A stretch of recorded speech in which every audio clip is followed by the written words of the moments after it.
Hello, everybody. Happy Wednesday, our first live for 2023. Just wanted to say hi to all our viewers and give us a little updates about, specifically in this video, we'll talk about UCIS processing, that fee increase that they mentioned, and also what to expect in terms of how long they're going to be processing your cases and eventually when they are passing those to National Visa Center, how long it's going to take to do that. So we'll cover over that. A lot of delays are being expected in 2023 as we move from 2022. So it's important to know what are we facing, what are we expected. And so I'll give you all the insights that I have. And we're going to be doing a lot more of these live so I can give you a lot more updates about this. So those of you joining right now, let me know where you're from. We got Stanley here, food friend, and feel free to post your questions. I'm going to try to answer your questions, a little bit later in the stream, but just going to provide you a few updates. And obviously, it's always good to see you here. I miss going live. Been busy in the past few months, so we're going to be start doing this every week. So we'll be able to ask questions, and also we'll be able to. Hey, Guillermo, good to see you, my friend.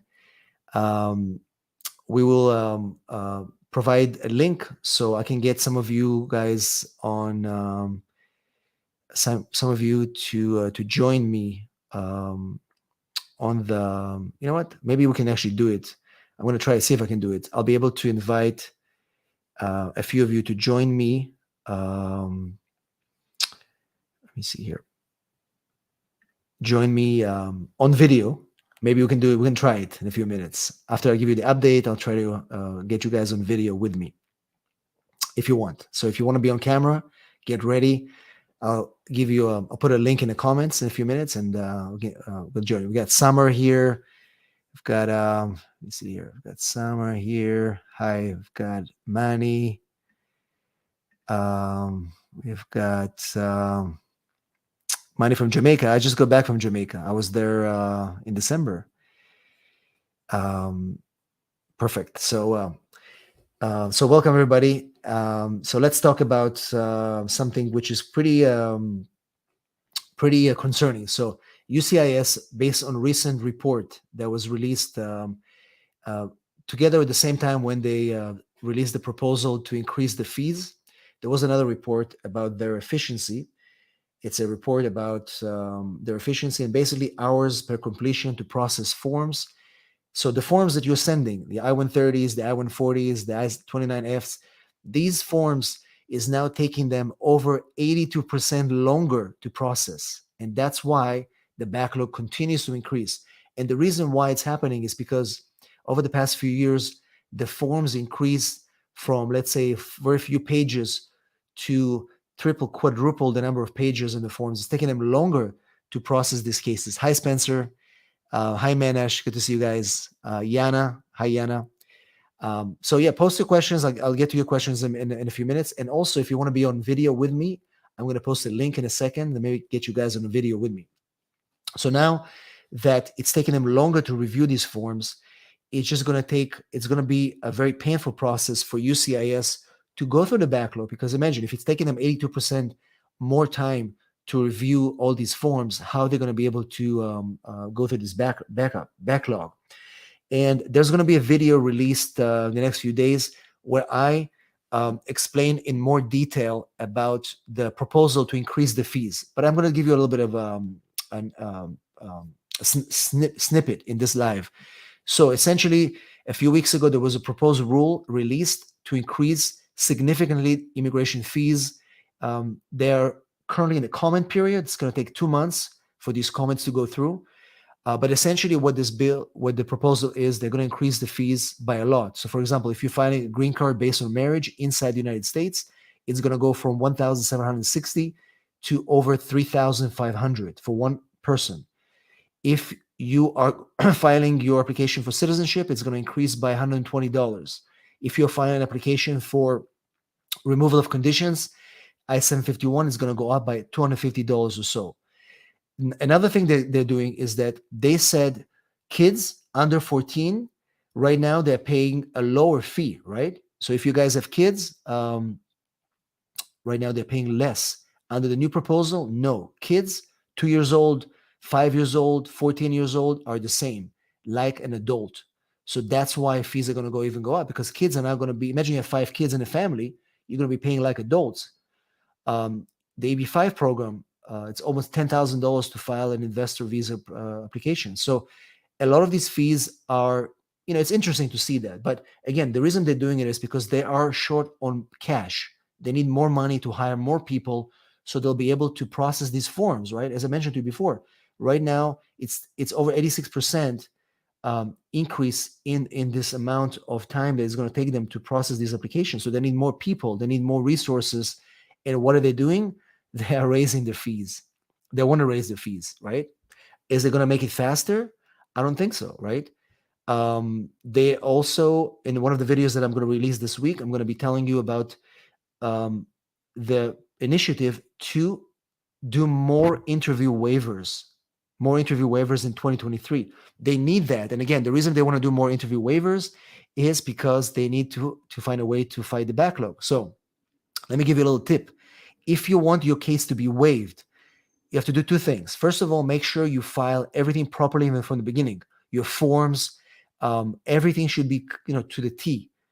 And because if you don't, you're going to get a request for evidence, and they're going to start investigating more, and then your case probably won't be waived. Second thing is file your medical exam. Medical exam, include it in the beginning of your case, right? So make sure you include your medical exam at the beginning of your case. So this way, they are going to, if everything looks good in your case, they're just going to be able to waive it. They're going to check in your medical, and you're going to be good to go. So now, the other thing that happened as we transition from 2022 to 2023 is that there is a breakage between National Visa Center and UCIS. And many of you are watching this video right now. Maybe you have that problem as well. So your case is down at UCIS. They approve your file. And now, NVC doesn't have your case. It's 2 months, 3 months, 4 months, nothing from NVC. Clients are getting worried. What happened? There is a miscommunication. And UCIS and NVC, they don't really talk as much. So I'm telling you, if it's been 60 days after your case has been approved with UCIS, you guys need to contact NVC to make sure that they're going to do something. They're going to find your case. Otherwise, it's going to take forever. A bunch of you are asking about Manny wants to be in a video. Okay, guys. So let me. I'm going to put it right now. I'm putting in the comments right now the link to join me on the video. So you can see right now I posted a link, a StreamYard link. Just click on that link, and I'm going to start adding you to the live stream. Those of you that are interested to work with me directly, I see some questions here. All you have to do is text me right here, 619-483-4549. And just say you were in the live stream and you would like to book a consultation or whatever you want to do. This number is for you guys, our YouTube followers and people that are in our community. This is for your number to be able to book a call with us. So let me know if you see, I just posted a link. If you see the link, just click on it, and you should be able to go into the line, and I should be able to add you. Oh, here we go. Manny is already here. Manny will be the first one to join the live stream. And if you guys want to join, all you have to do is click the link, and I'll add you in the order of receipt. Hello, Manny. How are you? And tell us where you're from. So the Hi, viewers are going to be. Jacob. So I'm How are from you? Jamaica. Oh, Jamaica. Oh, I Yeah, was there a couple of weeks ago. yeah, it's a beautiful Montego island. I Bay. hope you enjoyed your stay. Of course, it was amazing. What is your question? And then we'll Uh, get other people to join us as well. Guys, just was it easy for you, by the way, Manny, to join the link? yeah, just a few clicks on my iPhone had to allow some access, and that's it. So, Perfect. So, guys, if you want to join on the video, like Manny and John, who's going to be after Manny, all you have to do is click that link. I'm going to post it again, and I'd love to see your faces and say hi, because we're going to start doing more of these, lives with people on camera, so I can have the community be part of our streams. All right, Manny, tell me what's happening and how can we help? all right, so it's not necessarily a question, as in I just want your opinion, really. Okay. What had happened is I had filed for migration on Okay. the F1 category since 2018. Okay. However, as of last year, which was 2022, NVC had sent me an email saying that they wanted um, every copy of my sponsor, who is my father's tax Okay. returns. Okay. Right? However, the thing is, what they were requesting is something that he does not have. Okay. For example, he's self-employed, and they're asking for a tax return of somebody that who works for an individual. Okay. So I've been messaging them through their inquiry form, letting them know that I don't have this information and what can we do to move forward. I haven't really been getting a response.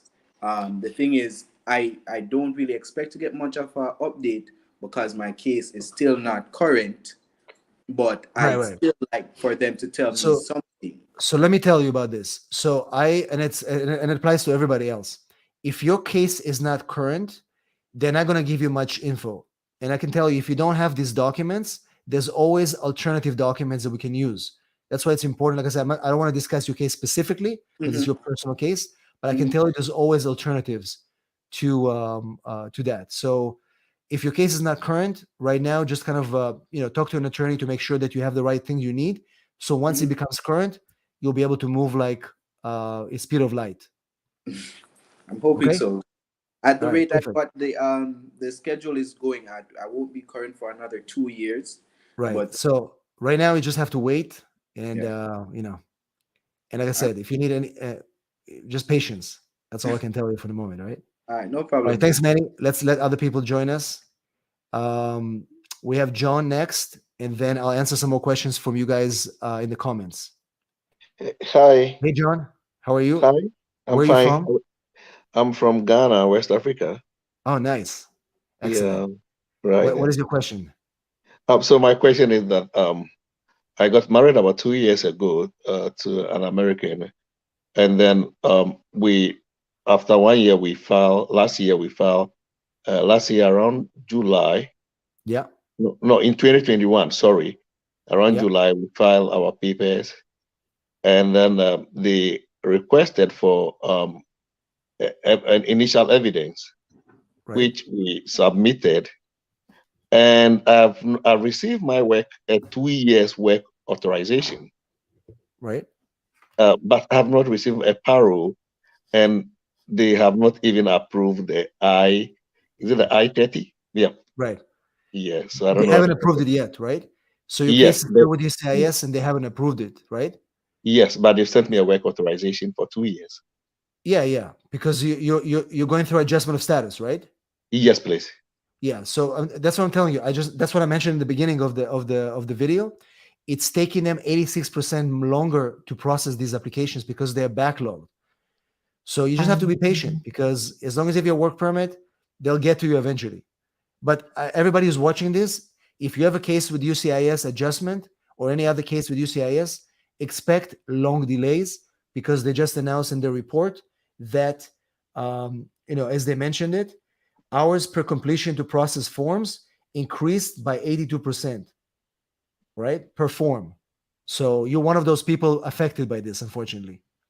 All right. So be Right, patient. right. Thank All right. you. Thanks, John. We have James, Stanley, and Omar waiting. So let me answer a few more questions from the people here at the comments, and then I'll get back to you guys in the video. Um, let's see. We have Lee. Just enter. Is there any update with regards to H1B? So as I said, H1B season is going to start very soon. If you guys have an employer willing to sponsor you, you got to start taking care of this now because we need to start working on these H1Bs in January. March is our deadline to file. So the update is that fees are going to increase for H1B. And by the way, any of you guys who are watching this, if you have a plan to file your immigration case, those fees are going to increase by May. So between now and May, you better hurry up and file your cases. We've got Samar. I applied for asylum in October, received after a month in November. I also did my fingerprints. When should I expect to have my interview? So, asylums are kind of tricky, right? Some people are waiting 7 years. Some people are getting interviews faster, depending on how you entered or how your case was filed. So right now, if you have just a regular asylum case, average 5 years, unfortunately. All right, let's get James to the stream. Um, we'll make it Hello. fast. Your name and where you're from. Yeah, I'm James, Yeah. originally from Kenya, Okay. but now in Seattle, Washington. Okay. Excellent. What's your So, question? yeah, my question is I filed for asylum in 2017. Okay. But now I'm a pastor by calling and also by training. Okay. Was asking, is it possible to change status from an IC lead to EB4, whereby the church that I'm serving will be my sponsor? Okay. So yeah, it is possible. Again, it depends on how you filed your asylum, if you were in status or not, but it is possible to Yeah, I file. was in status. Yeah, as long as you're in status, it is possible to file an alternative application. In this case, it's a green card based on religious position. So, technically, generally speaking, it is possible if it's done Okay. properly. By all Mhm. means. So, like I said, if Okay. you need help, use this number here. All right, I'll get back Right. to you.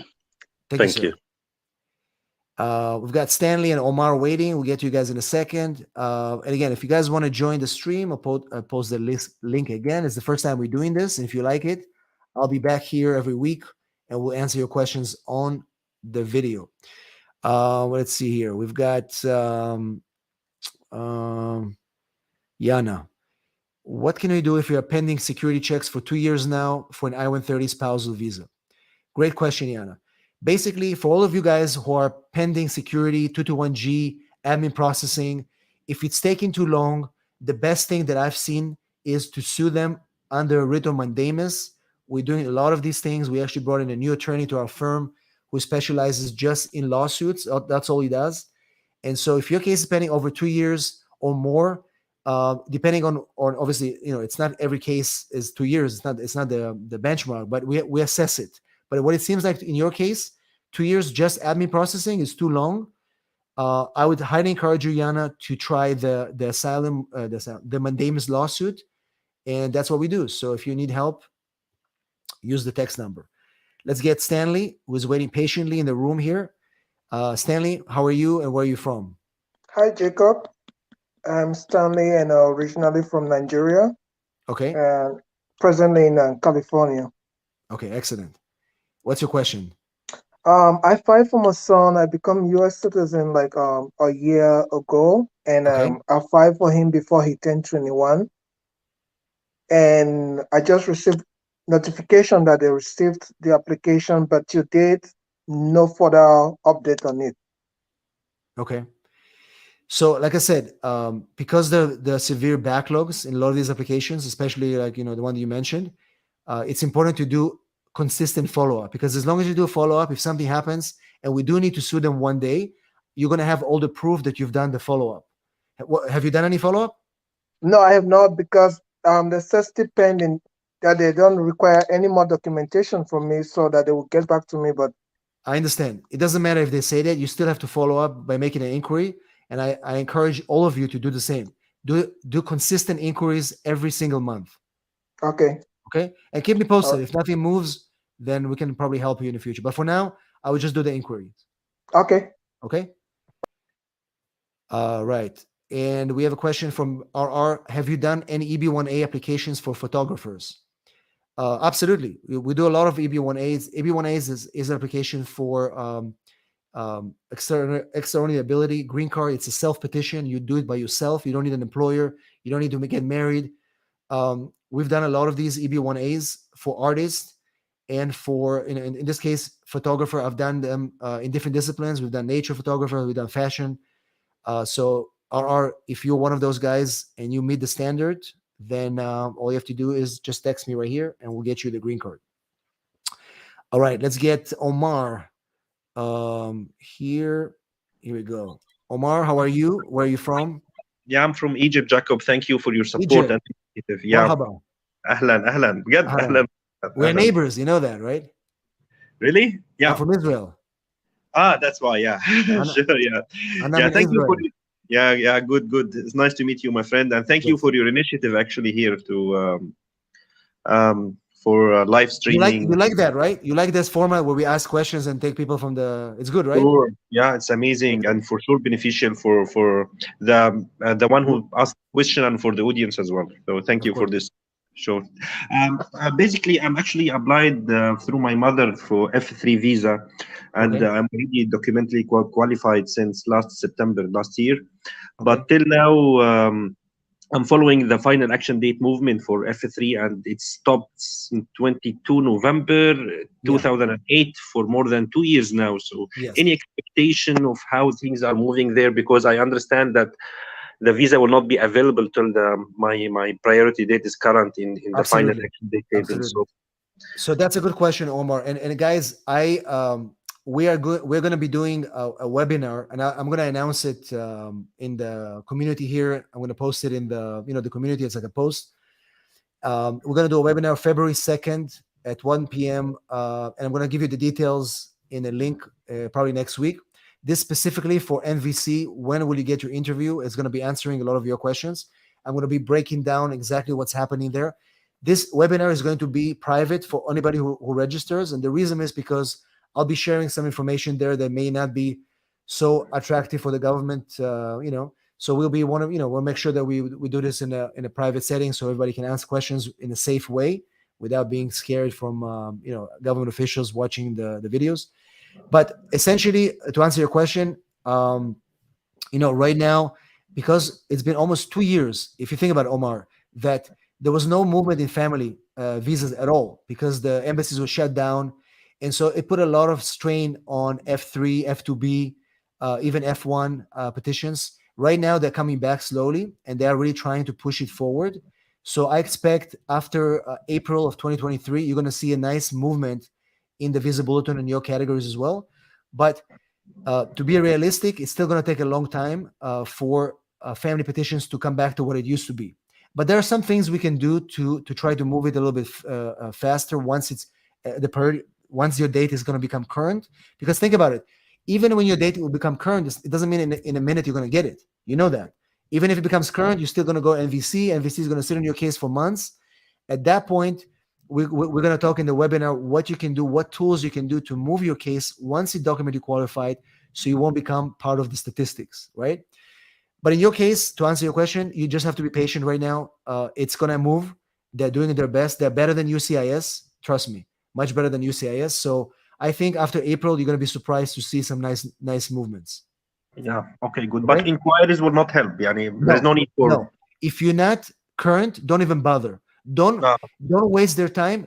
Remember, guys, if you're not documented qualified, don't even waste their resources to check. Makes sense. Because it takes time for them to answer your questions. If you're not qualified, documented qualified, there's no point. They can't change the visa bulletin. Actually, I am documentary qualified, but there is no two tables in the visa I'm bulletin. sorry. I mean, the visa is not current. If you're not, The visa, if your date is not current, it doesn't help you to be documented qualified. That's what I mean. Yeah, Okay? yeah, makes sense. Makes sense. Thanks, Thank you, Omar. Jack. And Thank thanks you. for being. Yeah, I'll see you soon. Bye. All right. Let's take a few more questions here. We've got, and again, Yana and a bunch of you have follow-up questions. Like I said, I can't answer specific questions on the live stream to protect your privacy.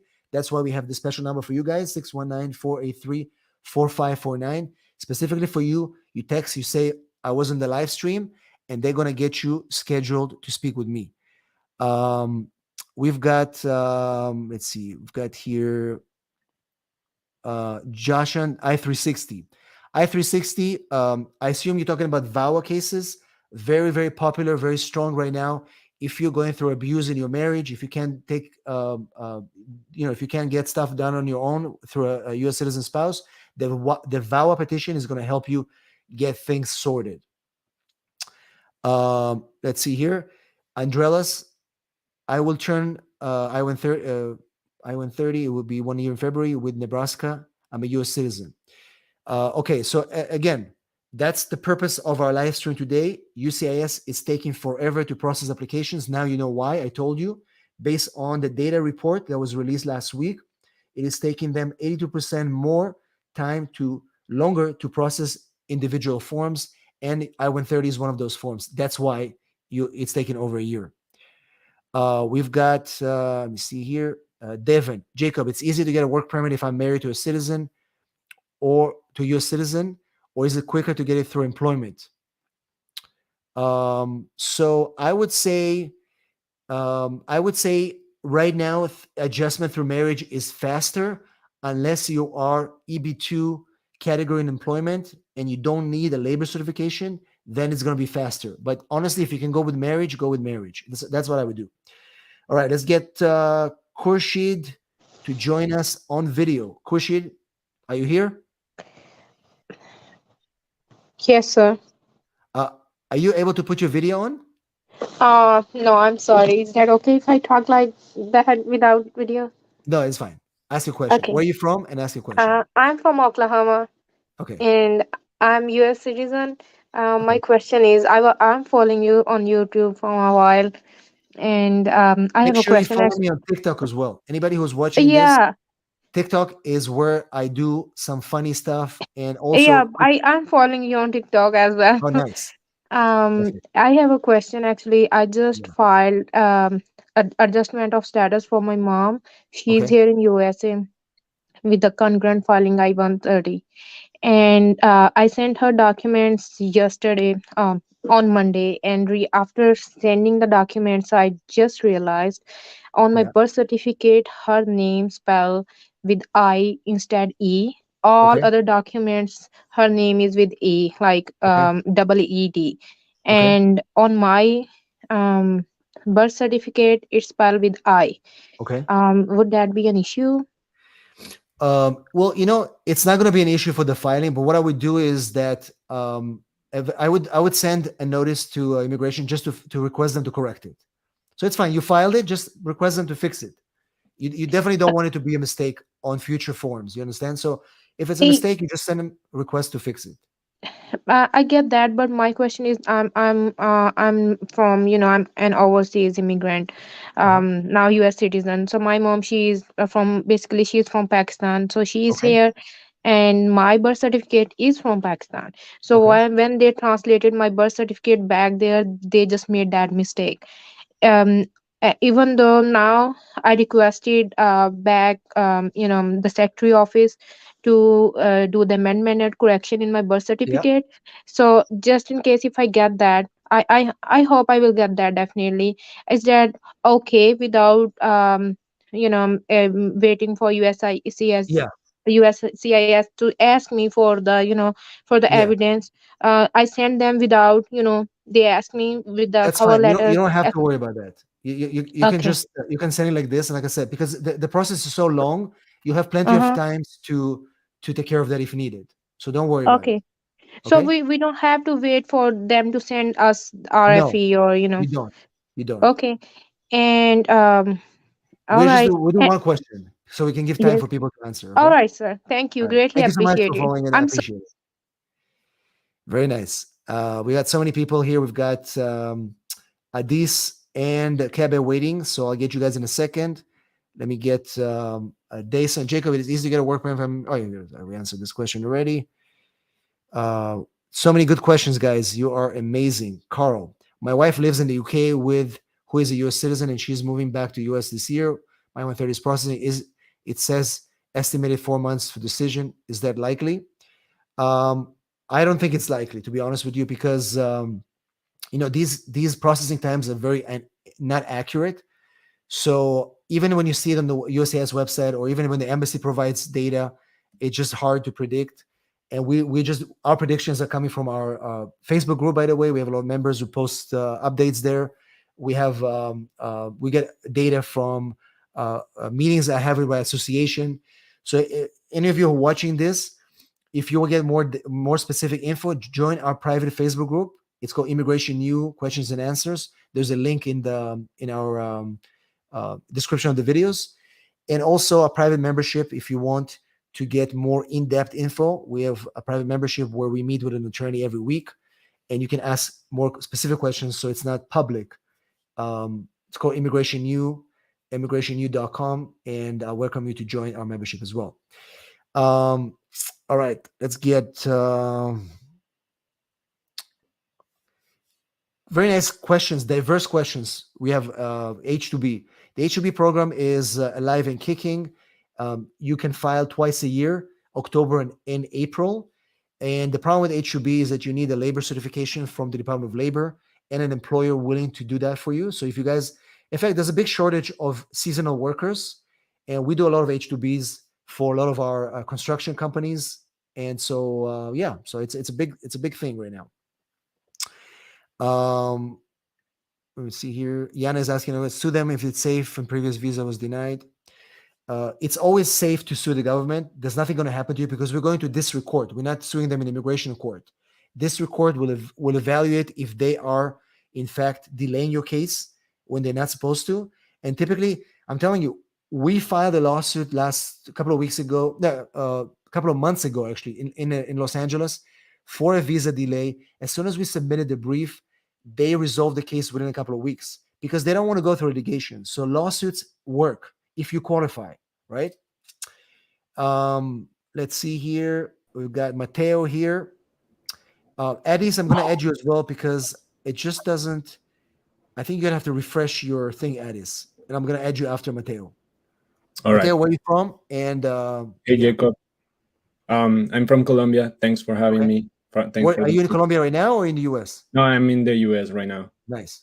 Okay. So very quick. I'm an international student. Okay. I've been in the country studying with my status and everything. And my dad filed the petition on 2017. Okay. Since then, I've been waiting, and it's been a long wait, not gonna lie. And also my mom is here.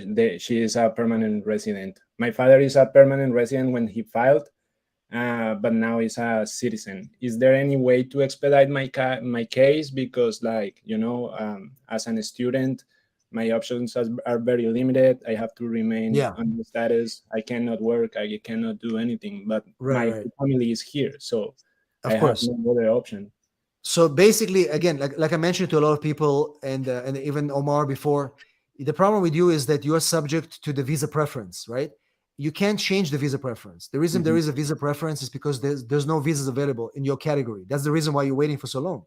Yeah. Even Biden, the president, can change that because he cannot recreate visas from zero. So the only thing that is going to happen is that, as I mentioned before, after April, I'm going to see a more faster movement of family petitions, and you're going to be also seeing benefits from that. But if you don't have a visa available for you, if there's no visa numbers available current, nobody can help you. No, you can because it's not a question of expediting. It's a question of creating, right? Creating something from nothing. And remember, I think I released a video last week where I explained how the visa bulletin works. And one of the things that I mentioned in the video, I said that there's a limit on each visa category. There's 36,000 visas per year for F3. There's 60,000 visas for F2B. Once they reach that limit, you're done. You have to wait for. That's why. So in your case, you just have to wait. Unfortunately. Yeah. Right. It is possible. Like, what if I lose my status? Like, what if I stop? You can't lose your status. So as an F1 student, you're gonna have to move from F visa to H1B, from H1B to another status. That's how we do it. That's how most people do it. I have a client that she started as an F1 in 2010, and eventually she was able to do H1B for 6 years, and then she was able to do another visa. Started green card with an employer, failed. And by the time it was 2021, finally that visa became current and she was able to do it. Almost 11 years, she stretched her F1 and went through the whole thing. It's just it's what they have to do. That's why the system has to change. We need to reform because it's a messed up system, Absolutely. I agree with that. Thank you, Jacob. Thanks for being on the subscriber, and hopefully you follow me on TikTok as well. Yeah, for sure. Thank you, sir. All right, let's take some comments. And let me see here. Remedies. I'm a U.S. citizen. I'm an American citizen now for almost 2 years. I petitioned my kids and approved 2017. How long my kids wait? They are over 21 years old. So again, that depends on what country you're from. That category of kids who are over 21 for a U.S. citizen, is very slow right now, as I mentioned right now. And so you just have to kind of follow the visa bulletin and see when the dates are going to become current. I mean, right now it's very, very slow because the backlogs are huge. So I wish I could give you more information, but that's just how it is. We've got Mary who's joining us from where are you Jamaica. from? Jamaica. Jamaica. Yes. Oh my God, I miss Jamaica so much. I spent, like I said, last a week in Montego Bay and I'm close Negril. to Ocherius. I didn't want to leave Jamaica. I'm telling you, it was so beautiful. Thank you. So tell me your question. And anybody Okay. who's waiting in line, make sure Son, you put your video on because it just won't let me add you. I need you to put your video as well. Okay, Mary, what's your question? okay. My son filed for me in October 2021. Okay, And until now, I still haven't gotten an approval. So I'm wondering if I'm in normal processing time or not. your son filed for you in October 2021. Yes. Is the I-130 not approved yet? No. Okay, so that's not a good thing. So I think before we take any serious action, you need to make sure that there's an inquiry, find out what's going on, make one or He two inquiries. Did tried. he make He any? tried. He tried to Okay, do an inquiry, and they tell him not before July. okay. July of this year? Yes. Okay. Well, again, it's important to know which processing center he's at. Some of I, these processing centers are taking over 20 months, yeah. unfortunately, to I process it. think he said it's Vermont. Vermont is very slow. So it's Mm, possible that it could be taking that long. But as long as he got a response from UCIS, they told him that it's within processing times, yes. then all you guys have to do is wait for now, unfortunately. Okay. All Okay. right. Thank And you once so you much. pass that stage, if you need help, just text me and Yes, I'll be there for you will guys. do. Thank All right. you. Thank you so much. Um, More good questions in the comments. We've got Sean. Can I overturn alien struggling allegation given alien smuggling allegation given to my interview at the U.S. Embassy? Absolutely. So remember, any allegation at the embassy, you need to fight it if you have enough evidence. Right now, we have a case where a guy was accused of trafficking, and all he did was rented an office in a place where they were growing weed. It wasn't even part of his thing. He just rented an office. They accused him of smuggling. You have to fight it. We are fighting it against the State Department, LegalNet. If you don't do it early on, you guys are going to be in trouble. So we have quite a lot of success with overturning a lot of these petitions. So once again, if you need help, 619-483-4549. Take advantage of this phone number because you're on this live. You see it now. Nobody else will see it unless they're here. We have Krishma Rajakumar. I'm sorry if I don't say your name properly, but what is the approximate time frame for EB1A to be processed for an award-winning photographer? And is there perhaps a breakdown I can follow to get the required documents compiled before contacting a lawyer to file? If you go to my website, EB1A, we have all the checklists there. It's very detailed, including a video that I've done.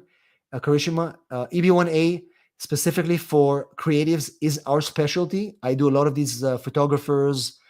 We do a lot of light specialists.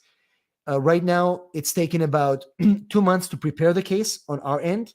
And once we file with premium processing, about 30 days for immigration to process it. If there's no RFE, your I-140 can be done in less than 6 months. I'm just saying, giving you and like I said, if you qualify, just book a consultation. It doesn't hurt. Go on the website first, look through the requirements. But you know what? Sometimes people look at the requirements and they get intimidated because the requirements are a little bit too harsh online. When you work with an attorney, we help you kind of customize your application to meet the requirements of EB1A. It's not just what it says online. You know what I mean? So if you feel that you have something, talk to an attorney. You'll be surprised how many people I was able to qualify for EB1A who thought that they don't qualify. You know what I mean?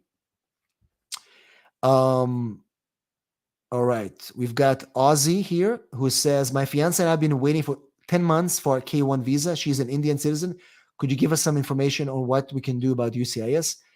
10 months is not long for K1, unfortunately. It used to be long in the past, which is 2019 and before. Right now, K1 visas are pending for 14 months average. So 10 months is not too long. So all I can tell you is be patient. And again, look at the title of this video. UCIS is taking forever. And why? Because hours per completion to process forms is taking 82% more per form than it used to take before, because the forms are longer. The backlog is obviously longer than it used to be. So you're just taking forever. Yeah. You see here, and I'll take another video. I think Addis is waiting. If a petition, hey Naveen, petition date is current, how many months before they send the welcome letter? So typically it shouldn't take more than 2 months for you to get the MVC letter. But as I mentioned at the beginning of the video, MVC and immigration, they have a breakdown of communication. So it's taking way, way longer. As soon as you get approval, wait 45 days and then start hounding MVC. Yeah, perfect. Let's get Addis online. And then after Addis, I will end the live stream and promise you guys, we're going to be doing this every week. Question and answer with a lawyer on our YouTube channel. This is going to be a new thing for 2023. Get this community together. Addis, where are you from? And what's your question? Thank you, Jacob. My name is Addis. I'm from Ethiopia. I started this case for my sibling back in 2007, June 2007. And before the pandemic, the NFC contacted me and to apply for the visa. Then I applied it, and they said they sent the information to U.S. Embassy in Addis Ababa. Okay. It's been 3 years. I haven't heard from them. I'm just asking if there's any movement for F4.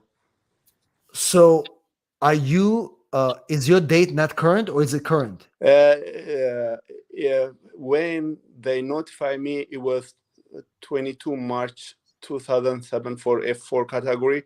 Mine is June 2007. So I was 3 months behind, but they said that once they hear from the embassy, they will schedule the interview. That's the latest. But are you current right now or no? Nah, not. Okay, It has not again, moved since then. It has if not. you're not current, like I mentioned before, the visa bulletin is slow for family petitions because of the embassies were shut down for 2 years. As of April of 2023, you're going to start seeing a faster movement. So somebody like you and quite a few people in this live stream, you guys were waiting because your dates are not current. They're going to start moving in a few months. So you just have to be patient. Like I said, I'm doing a webinar in February 2nd. I'm going to announce it in the community. So follow the announcements. Make sure you attend the webinar. I'm going to give you some inside information how to navigate this slow movement. But again, if you're not current, there's nothing you can do about it. You just have to wait for now. Okay, I Okay? understand that part. What I'm saying is, based on your experience, when it's current, how long will it take to schedule the Okay. interview? So that's a good question. Once it's current right now, it depends on the individual embassies. Every embassy has their own schedule and their own way to schedule interviews. My experience, it's taken anywhere from 8 months to 10 months after you are current and the embassy gets your file, because embassies need to open interview slots, right? Addis Ababa is actually one of those embassies that is very good. They have a lot of openings right now. So a lot of our clients in Ethiopia are getting interviews fast. So as soon as you're going to become current, you're much better than Islamabad. For example, Islamabad is not good. Manila is not good right now. But Addis Ababa is actually very good. So once you become current, it's going to take less than 6 months. Okay. All right. Okay. Thank you. That's all I need to know. All right. Perfect. Thank you, sir. Bye. And hopefully we'll see you in our webinar. All right, guys. I'm going to end this live stream. We've been on for 45 minutes. I promise you, we're going to start doing this every week. I will decide the day and I'll announce it in the community. It will be either Wednesday or Thursday that we're going to be gathering here, answering your questions, getting you on video. And as always, I appreciate this community. And if you need my help, you text me 619-483-4549. This number is for you guys to be able to set up consultations, to get the help you need, and to get this immigration process to the next level. So thanks a lot. And I'll see you guys next time we'll be here. And make sure you watch our videos, because I'm getting 3 more videos out this week. pretty cool stuff.